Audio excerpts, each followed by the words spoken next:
Pacer great with Sacramento ties. And this is, I know you're excited about this too, Drapes. I grew up a huge fan of the ABA, so this is a real treat for me. Member of the Sacramento Sports Hall of Fame, Pacer legend out of Hiram Johnson High in Sacramento. Won 2 ABA titles with the Pacers, spent 3 years in the NBA. Darnell Hillmen is with us. How are you, D? What's going on? I'm real good. And yourself, sir? We're doing great, and it's a treat to talk to you today, and thank you so much for your time. I'm sure as a former Pacer, you're pretty excited with what's going on. Have you ever seen anything like what the Pacers are doing this year with all these comebacks right at the end of these big games? I can't say that I've seen it, but I've been a part of that. You know, during my playing time, we had different ball games like this. The difference is these teams today live by the three. Mm-hmm. The 3-point in my time was just a way of relieving a lot of pressure in the paint. Mm-hmm. Darnell, yeah, Darnell, Dr. Dunk Hillmen joining us. Darnell, what's up, man? Kyle Draper. Can you, if I'm correct, you live in Indiana still? Can you explain just the vibe and what this team has done for the city and just the energy in the city right now? Well, yes, I live here in Indianapolis, and the city has been waiting on this since I played on the last championship team in '73 is when this franchise had a last championship. And the ABA players that are around are still remembered here, so that the NBA guys that have come in, they've been expected to get a championship. Now, what happened with this team at the start of the season, they brought in new players, and always when you bring a team together, if there's going to be any success, it starts in a locker room with chemistry. And we've seen that happen with this team here. These guys are now showing that they really care and like each other to the point where they're not selfish with the basketball. They're sharing the basketball. And any night is some other guy's hot hand. And it makes it very, very difficult to be able to stop them. The game is called team basketball. Mm-hmm. And if you've got 12 guys on the team, that's how you got to where you are. We play 11 to 12 men from night to night. Mm. And that's been very effective. Yeah, you play with Freddie Lewis, right? And Roger Brown, and Mel Daniels. Yeah, Darnell Hillmen is with us. You talked about the 3-point shot a moment ago. And, of course, you played in the league that established the 3-point shot. Did you ever imagine that players would be taking as many as they're taking today? No, that part there surprises me. You know, when you're taking more than 30 and 40 3-point shots a night, you really have to have some excellent shooters. I'm amazed that the coaches have even changed their way of thinking about that particular part of the game, where they give a green light to any and everybody. If you can take the shot and make it, please, by all means, have at it. It's a great team builder. It's a momentum builder, and it will really excite the fans when you see those threes go down. Darnell Hillmen joining us. Hey, Darnell, tell me about Tyrese Halliburton, because when I watch him play, you know, he can score. We've seen him have big scoring games, but to me, he seems like a culture setter, a table setter. How important is that in today's NBA, especially when so many point guards are looking to get their points? Absolutely. You hit it right on the head. Again, it's about a team game. Halliburton is very exceptional in that he can shoot that three and very deep. He's capable of driving to the hoop and scoring. Now, what he needs is he wants his teammates to all be involved, because that's going to relieve a lot of pressure on him. If he starts to drive to the hoop and defense collapse on him, he's got a teammate he can count on. And these guys count on each other to a point where they're throwing the ball to almost an imaginary position, and a player shows up there and gets it. Halliburton has that exception, and he wants his teammates to be a part of his success or the team's success in going forward. So that you see him doing a lot of setup in the first and second quarter.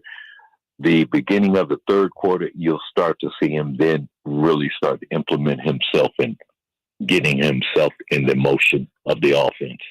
That's Pacer legend Darnell Hillmen, also a member of the Sacramento Sports Hall of Fame. With all the focus on the Pacers offense, Darnell, how good are they defensively? Oh, they'll make you work. They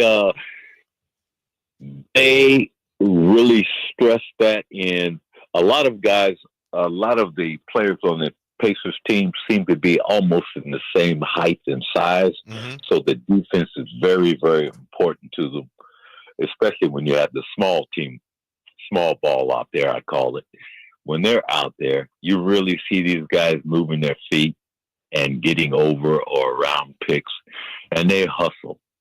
That's what I really like about this team. It doesn't matter whether it's the starting five or the second five that come in. These guys do not stop. Game is how long? 48 minutes. Yeah.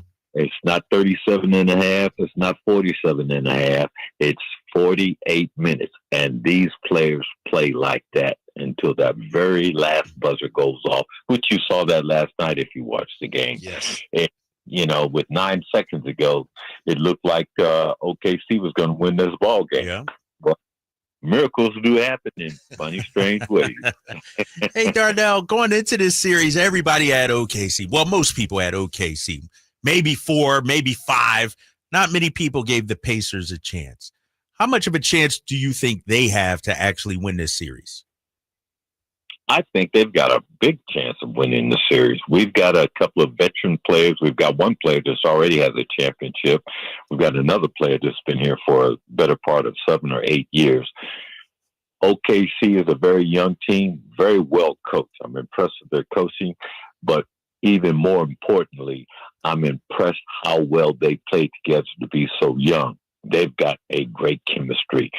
What happened throughout our series, Milwaukee, Cleveland, New York, everybody's picking the other team because they don't think Indiana.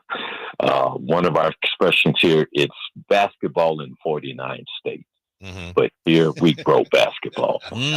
So that when the Pacers are in positions like this, we're flying under the radar, which is good. Nobody's taking us seriously. And when you've got a team that's moving like the Pacers have been, not just in the playoff series have we come back from 15 to 20 down, but all throughout the second half of the season after the All-Star break. These guys have been doing this all year long, and our fans have been picking up on it and getting excited about it. Used to be the fans would leave, maybe early the fourth quarter, middle of the fourth quarter. These fans are still sitting in the seats when these guys are getting dressed and driving out the ramp. Just love these players here. And again, there's not been a championship team here since I played back in the ABA, and that was in 73 was the last year this franchise has won a championship. So they're ready for a championship, and they're very deserving of having one. Darnell Hillmen with us. I wanted to ask you about the ABA. And, of course, when the merger came in 76, a number of players, including yourself, that had been in the ABA, you came into the NBA, and we saw Julius Irving. But I wanted to ask you, Julius Irving in the earlier days of the ABA, 72, 73, around there, before the whole nation got to see him, because unfortunately not a lot of your games were on national TV. How much better was he? How good was early Julius Irving? By the time we saw him, he was great, but I think his knees were a little worn down. How great and how amazing was it to play against and see early model Julius Irving? Well, he was a very finesse player, very smooth, could rise above the floor, a lot like in what you probably have seen in Julius carried the team and could play a lot like Jordan carried and dominated with his team. Julius, early in his career, because of his ability to jump and drive, he did not have a great outside shot. That came a couple of years later as he worked on his outside shooting in. Wasn't big on a lot of threes, but he could take the three from time to time. Watching him advance that way and become that much smarter of a player, he too started to look at his teammates, so that he had to get his teammates involved. It's a team basketball game, and the ABA played that way. That was a great part of our success we didn't have very, very many 7-footers. Mm-hmm. So that a lot of our centers were 6'8" to 7 feet and could move outside, and some of them could shoot the threes, which opened up the middle for your athletic players to be able to drive into the middle there. That's been the difference in the ABA style of play and the NBA. Now we see a lot of teams now starting to adapt towards the ABA style of play and small ball, or they don't have that big monster in the middle. They've got guys that I call them racehorses. These guys just give them the reins and let them run, throw a ball out there, and you'll see some magic things happening. And this has truly been the case here. It's exciting to watch the ABA style of play become the dominant style of play throughout the entire basketball, not just here in NBA basketball, but you're starting to see it in European style and anywhere else basketball is being played. Darnell, I want to stay right there, because to me, Julius Irving, probably one of the most underappreciated, underrated superstars ever. He's top 10 in my book. I'm a little biased. I'm from Philadelphia. Obviously grew up a Dr. J fan. With that being said, when we talk about greatest of all time at top 10 and top 50, do you think the ABA gets its due? And how would you compare the talent level of that era between the NBA and ABA? I'm not going to knock either league. I'm going to tell you the difference in how the leagues looked at players. Mm-hmm. The NBA back in my era, if you played in the NBA, it was pretty much looked at your height. So if you were 6'10", 6'11", 7 foot or taller, you're going to play in the paint. No exception. You're going to be either a power forward or a big center. Then your 6'5", 6'6", 6'7" guys, those would be your small forwards. Mm-hmm. And then maybe in the ABA, we would get a couple of taller guards in your 6'6", 6'4", 6'5", 6'3". Now, the NBA, if you were 6'1", or shorter, you're going to be a point guard. No exception. Didn't matter how well you could shoot the ball or whatever. Now, the ABA, we looked at the player based on the player's skill set. So if you were a 7-footer and you could drive to the hoop or pull up and shoot a 17, 18-foot jumper, the coaches let you face the basket, which is the difference in being a center and being a player. Mm. If you could face the basket and drive around a center, we're going to pull that guy out and make him have to defend. Most of our centers could shoot the threes exceptionally well. They didn't make it a lifestyle because you wouldn't see them taking more than 2 or 3 per game. But it was a shot that they were capable of hitting, and teams had to honor that and respect that part. Now we're looking at basketball where basketball back in our day was played within the 3-point line. All your players are right there around the 3-point line. Now when you look at it, it's the entire half court. Yeah, spread and out. You got these guys shooting these 3-pointers. They're 4 and 6 feet behind the 3-point line, and they aren't rattling the rim. I mean, they're shooting the lights out. The strings you see those strings pop up with the dust flying off of it, and it's like, man, these guys are very, very accurate. And what I like about them is all of these shots seem to fall out of the sky.